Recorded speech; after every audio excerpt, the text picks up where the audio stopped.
Jim, you were pretty vocal in your assessment of the parents. I mean, you were pretty much on record as if saying, if not outright, at least implying that John Ramsey was the only person who knew really what happened there. Where are you now, 20 years later, with your theory about who killed her? I got nightmares in my head, I fear thoughts build up until I can't feel. My mind fills up into a creature, and it haunts me somewhere much deeper.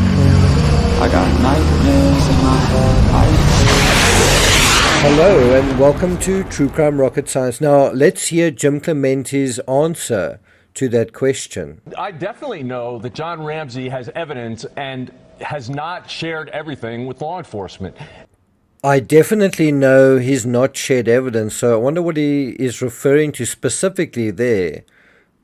If you don't know, that was Jim Clemente, another FBI or ex-FBI dude, talking about the Ramsey case, and quite clear, certainly in their documentary, on what they think happened. Clemente also stood up at CrimeCon a few years ago and asked John Ramsey a pretty awkward question. I'll put a link to that clip in the description. Now I want you to consider this in terms of timing, context, and overall timeline. 2005. In 2005, Kolar is Boulder DA's chief investigator of the Ramsey case. He disagrees with them but feels so strongly about the evidence, he tries to convene a second grand jury. You know, that's someone who's really putting his money where his mouth is. Why? Well, possibly because he's aware of those indictments and wants a new DA. Because Alex Hunt is gone and there is a new DA. And perhaps a new DA would do something else second time round. Then let's jump to 2012. When that doesn't happen, when there isn't another grand jury, Kolar, desperate, writes a book. It wasn't what his first choice in how to deal with a thing, but it is basically just cobbling together all his research and analysis while he was chief investigator. And then what happens immediately after the publication of his book? Well, 2013. A journalist reads his research, reads Kolar's book, and I'm speculating now, but he puts two and two together and figures out there must be more to the grand jury thing, follows up, talks to some of the grand jurors, and finds out there are indictments, sues for their release, and sure enough, there they are. But what started that process? Kolar. Now, what should happen is the Boulder DA should have egg all over their faces following the release of these indictments. The Ramseys, in a sense, as well. Instead, the PR and media has done such a good job, it sort of overwhelms these bombshells, in terms of these indictments, and an ignorant, distracted population simply stick to the default narrative. Then 2016, the case of JonBenet comes out, based in large part on Kolar's book, Kolar's work, and Kolar's inside knowledge of the case. That's essentially the foundation for that documentary, and it comes about following the publication of his book, right? But all of that started when he was an investigator in 2005, going into 2006. So can you see, it takes an FBI agent to lend credibility, authority, and agency to the Ramsey narrative. And when it does, what happens? The Ramseys promptly sue the production, and we are back to square one. All the information hidden away, no one talking about it. Where are we today? Well, the Netflix series clearly shows what the default setting is for this case, and clearly not everyone agrees with that assessment. And that brings us to 10 gobsmacking determinations made by the FBI in the Ramsey case. Before we get to that, if you haven't subscribed to the channel, please do. I saw a member recently ask the question, where are all the members' videos that these history lessons is based on? Well, the fact is 3 videos were made for members only, and they were chopped up into 10 parts to make it sort of more palatable to the subscribers. So that content was originally posted as long form videos, mostly audio, and the subscribers get the benefit of having the audio synced to video. Does that make sense? And I agree with the comments. I would like to have much longer videos, but the average view span is less than 10 minutes of every video I make. So that's the reason. If you're finding this analysis worthwhile, please hit the thanks button and let's get started. So, 10 gobsmacking determinations made by the FBI in the Ramsey case. We've already seen that the FBI felt that the Ramseys sending Burke to school was a sign that Burke didn't know anything and that Burke was probably innocent. I want to deal with this assumption separately because actually someone did overhear Burke and a friend discussing how JonBenet could have died, and in the fullness of time, we've seen Burke emerge not only as an important witness, but arguably the most important witness in this case. We know, for example, that the grand jury called Burke to testify. They didn't even do that in terms of the parents. Now, Burke, who was 9 at the time of the killing, was interviewed at least 3 times during the course of the police investigation, including a 6-hour interview in Atlanta in 1998. Right, number 1, JonBenet was not killed by a stranger. JonBenet Ramsey knew her killer, and the killer had ready access to the family home. That's from a renowned criminologist, what he told the Denver Post. His name's Robert Ressler, right, and he's from the FBI. He was a profiler for 16 years for the FBI's Behavioral Science Unit. He was also the first manager of the FBI's Violent Criminal Apprehension Program. That's what he told the Post during his study of the case. And this included a visit to Boulder that particular week. That's in the first month after the incident in January 1997. And he said he was convinced that the 6-year-old was not killed by a stranger. This is from a FBI agent, someone pretty much the equivalent to John Douglas. And this was published in the Denver Post in an article by Howard Pankratz, dated January 31st, 1997. Number 2, JonBenet was wiped down. On day 40 of the investigation, news leaked that JonBenet had been wiped down and redressed. And this is from Perfect Murder, Perfect Town. The killer who essayed and strangled JonBenet also wiped the 6-year-old's body, a source told the Denver Post yesterday.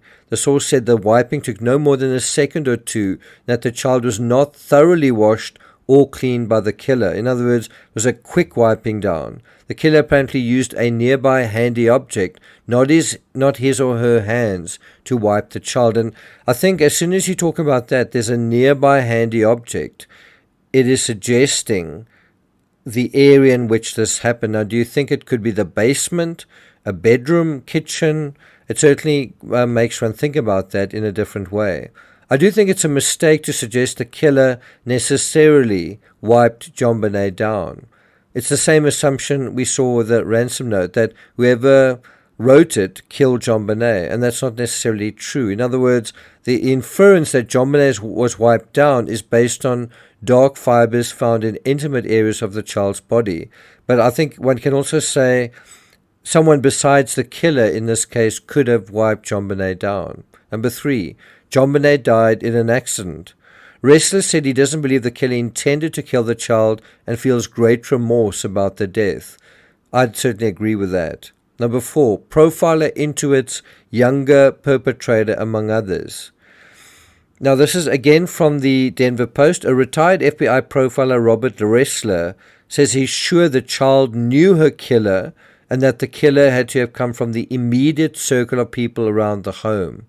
That circle would include her immediate family and then neighbors, friends of the family, Ramsey houseworkers, adolescent boys who live in the neighborhood, or members of her half-brother's nearby fraternity house.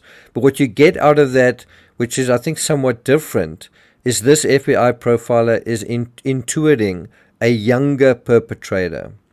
Number 5, the FBI and CBI found 2 fingerprints on the pineapple bowl. According to Lawrence Schiller in Perfect Murder, Perfect Town, one print belonged to Burke and the other to Patsy.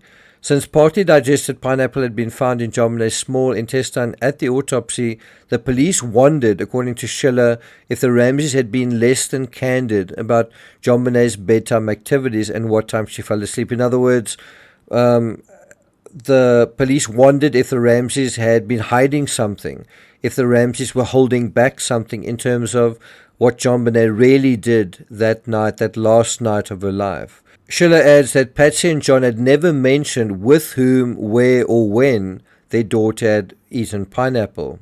Absolutely right. Number 6, the FBI analyzed the duct tape. The FBI discovered 4 red and black microscopic fibers that appeared to be a match to Patsy's jacket. They also found animal hair thought to be beaver, likely from a fur coat or fur gloves. The FBI also did a chemical analysis of the adhesive on the duct tape, hoping to trace the manufacturer of the tape. On March 7, Special Agent Gregory Bashir from the FBI's chemistry unit completed their analysis of the duct tape. Now you can see, despite Ella pushing the FBI to the sidelines, and despite John Ramsey's contentions that Boulder PD were amateurs that needed outside help, while the FBI was consulted and did provide ongoing assistance to the Ramsey investigation. Number 7. The FBI felt JonBenet had not suffered prior SA.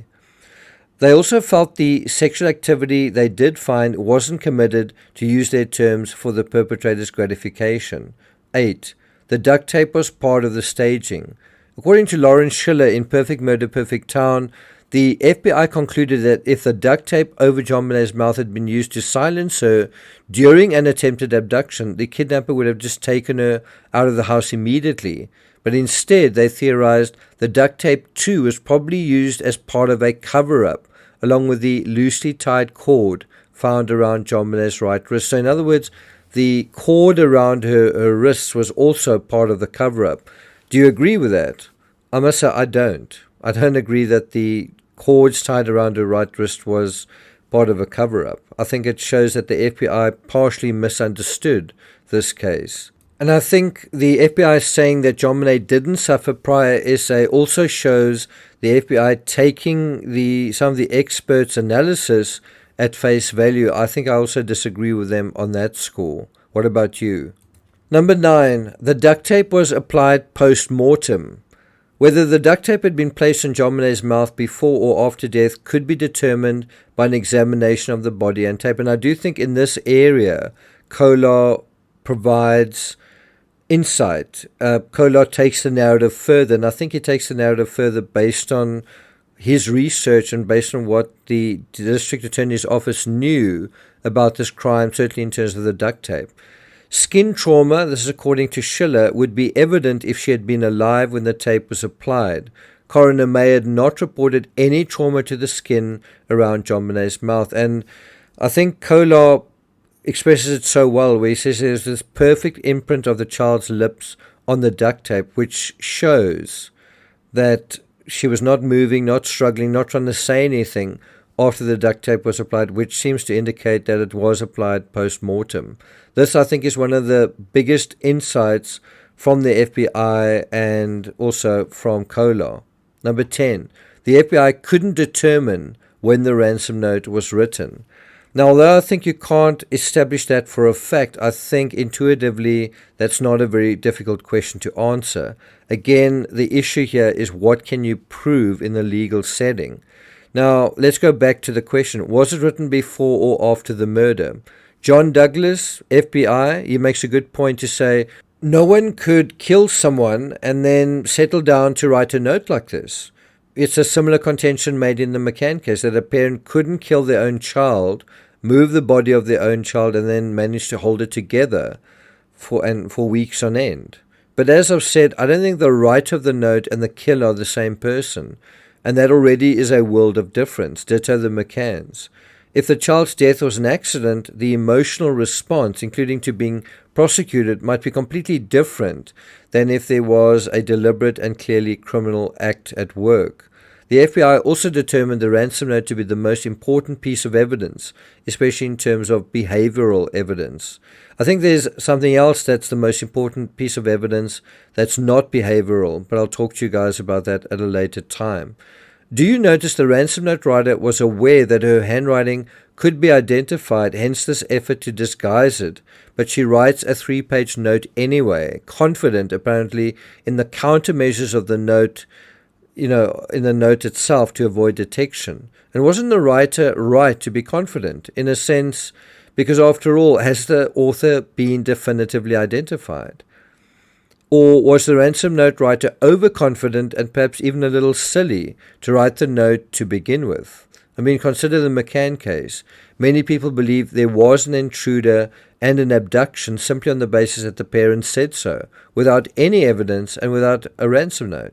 The contradictions in the Ransom note, disguised handwriting eventually becoming less disguised by page 3, big words spelled correctly while other words were misspelled, movie quotes and whatnot, all these contradictions are echoed in the contradictory assessments, not only of profilers like Douglas and McCreary, but also of crack detectives like Lou Smith and Steve Thomas.